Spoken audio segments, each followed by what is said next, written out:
So we started basic principles of organic chemistry. In this we studied the structural representation of organic molecules by dash formula, dot formula and condensed formula and zigzag line formula. So now we will study drawing the molecules in 3 dimension. देखो 3 dimension में मतलब on the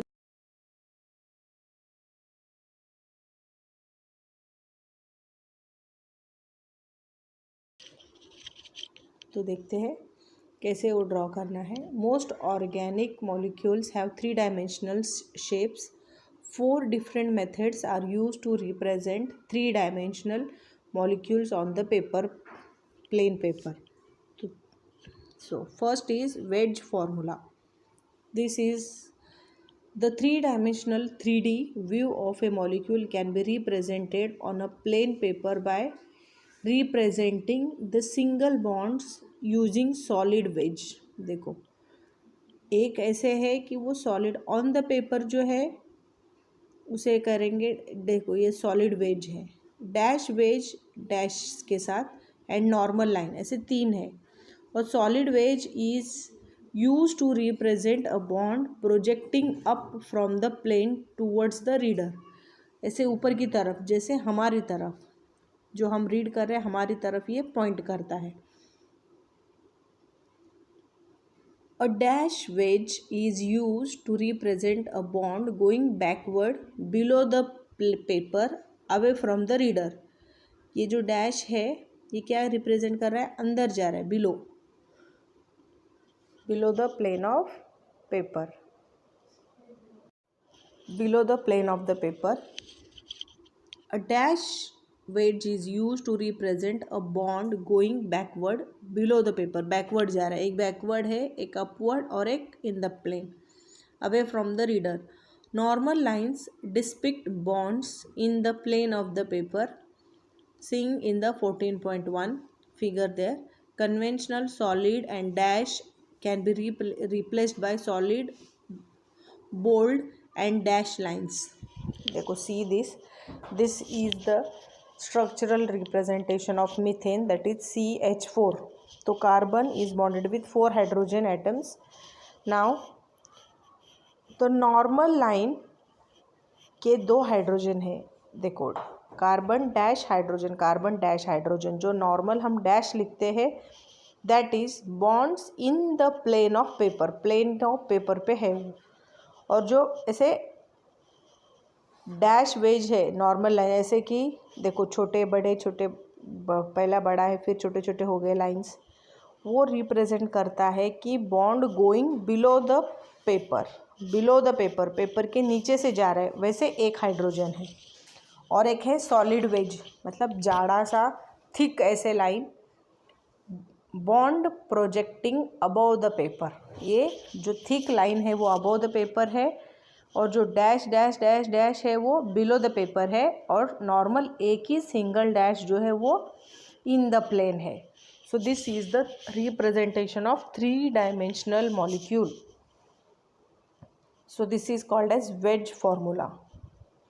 सो जो broad line है solid wedge है, that is representing the bond projecting above the paper, above the paper. और dash dash जो है वो बिलो द पेपर. और जो सिंपली डैश है it is in the plane of paper. Now second type of showing 3D dimensional Fischer projection formula of cross formula. क्या कहते हैं, फिशर प्रोजेक्शन कहते हैं या फिर क्रॉस फॉर्मूला भी कहते हैं.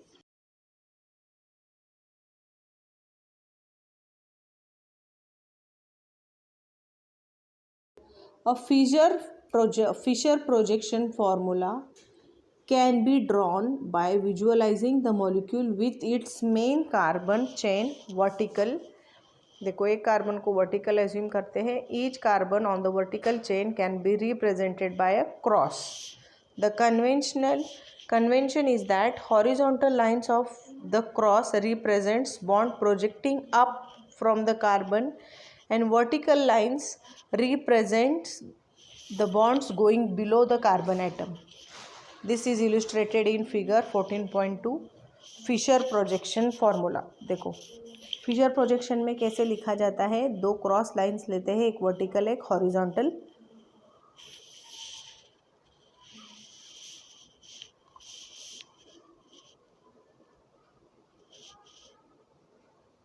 वर्टिकल में देखो जो हॉरिजॉन्टल लाइंस होते हैं that they are representing bonds upper up, and जो वर्टिकल है वो बिलो में दिखाते हैं, अप एंड बिलो। देखो ये जो carbon is bonded with 4 different groups, that is it is bonded with 1 hydrogen, 1 CH3, 1 OH and 1 COOH group. So 4 groups are there. Wedge formula में देखो आप, वेज फार्मूले से आपको पता चलेगा कि जो सॉलिड लाइन है वो क्या बताते हैं हमें, जो मोटा सा डार्क थिकन लाइन है it is showing that bond projecting above the plane. ये अबव है और छोटे छोटे लाइंस जो है वो बिलो है, above the plane below the plane, okay, above the plane and below the plane. So horizontal vertical lines are showing above the plane and below the plane. So this is called as Fisher projection formula or cross formula. और एक molecules दिखाया गया है यहाँ पे कि जिसमें 2 carbon atom है, एक कार्बन एटम बॉन्डेड है एक हाइड्रोजन से CH3 और OH ग्रुप से, and internally that is bonded with another carbon hydrogen OH COOH group से। So Fischer projection and wedge projection. देखो जो हॉरिजॉन्टल लाइन है it is representing the upper side of the bond, bond is upper side, and vertical line is showing the bond is below the plane of paper. So this you have to remember, and if it is asked you have to draw. Fisher projection formula is more commonly used in carbohydrate chemistry.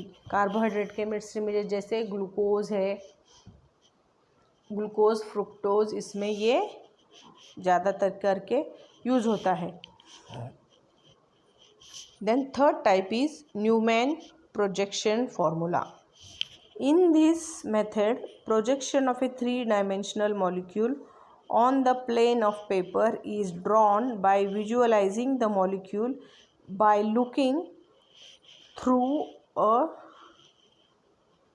carbon-carbon single bond. In such a case, the carbon-carbon is not visible. एक हमें carbon carbon यहाँ पे नहीं दिखता है, लेकिन हमें ऐसे विजुअलाइज करना है कि वो कार्बन कार्बन दिख रहा है। A convention is followed to represent the front carbon by a point and rear carbon by a circle around it. देखो 2 कार्बन्स को हमें से रिप्रेजेंट करना है कि एक हमें दिख रहा है ऊपर की तरफ,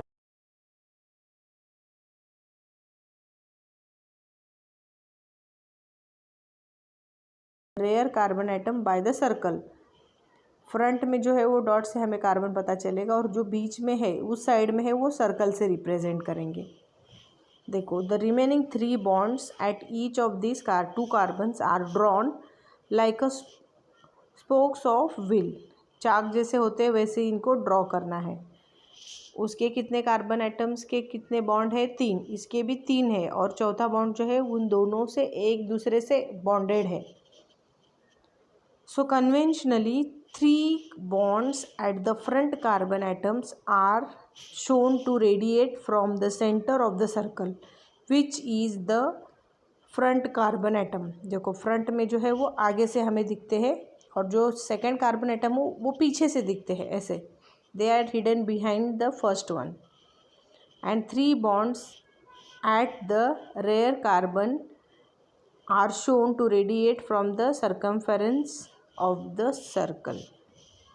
This figure shows that 2 representation of ethane, that is CH3 molecule by this method. देखो यहाँ पे ये मॉलिक्यूल्स दिखा है, एक कार्बन जो है बाहर की तरफ है और एक जो है वो अंदर की तरफ है, और एक सर्कल ड्रॉ किया गया है। जो बाहर की तरफ है उसके 3 कार्बन हाइड्रोजन एटम्स है, और जो अंदर की तरफ है उसके भी 3 है। So if you can see in the first diagram और you can see in the second, तो फर्स्ट में ऐसे हमें दिखते हैं कि वो दोनों एक दूसरे से बहुत पास है और यहाँ पे कैसे कन्वेंशनली दिखाया गया है। So this is the Newman projection formula of ethane. Ethane के लिए दिखाया गया है।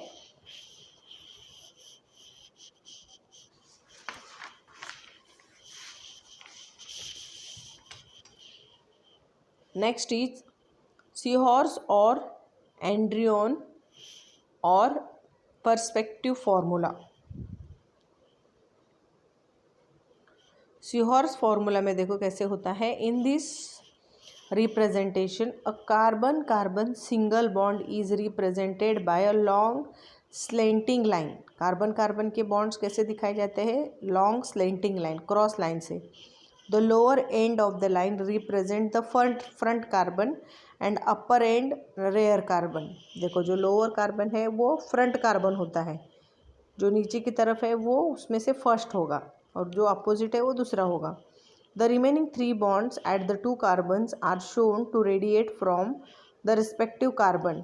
2 कार्बन है, ऐसे बॉन्ड्स दिखाए जाते हैं कि वो उसके ही है कार्बन के। Carbon is bonded with other 3 elements और हाइड्रोजन और दूसरा एलिमेंट्स हो सकता है। सो as central carbon bond is drawn rather elongated, the bond radiating from the front and rear carbon do not intermingle। तो देखो यहाँ पे जो 2 कार्बन है वो दोनों अपने अपने हिस्से दूर है, ऐसे नहीं कि बहुत क्लोज में है।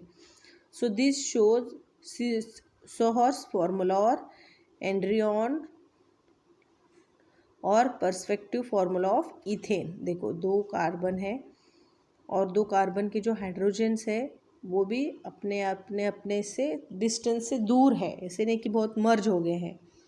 So this is one of the formula to represent 3 dimensional structure.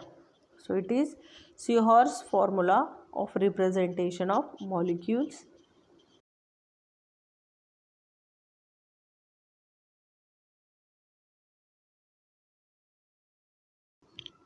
Okay, in the plane, out the plane, outside the plane, जो उसकी खासियत है वो आपको शॉर्ट में लिखना है because this is important. The next is classification. Classification of organic compounds. देखो how organic compound is classified with so many different molecules to study. It is important to find ways of relating different structures of molecules to their chemical properties. This provides basic for classifying organic compounds. Organic compounds are broadly classified in 2 ways। देखो 2 ways में इसको classify किया है। First one is carbon skeleton और दूसरा है functional group. So first will study carbon skeleton से और फंक्शनल ग्रुप से। Classification is given. 3 classification of organic compounds are given based on carbon skeleton। देखो यहाँ पे फ्लो डायग्राम भी दिया गया है। Organic compounds are classified into acyclic, cyclic। Acyclic means open chain, cyclic means it is a closed chain। Again cyclic chain जो है उसको क्लासीफाई किया है होमोसाइक्लिक और हेट्रोसाइक्लिक। Homo hetero. अभी homocyclic means carbocyclic, alicyclic aromatic. Again aromatic is benzenoid, non benzenoid. और heterocyclic में heterocyclic, hetero non aromatic, hetero aromatic and hetero non aromatic. तो ये सब पूरा क्लासिफिकेशन जो है हमें पढ़ना है। Okay, so 1 by 1 will study. First will study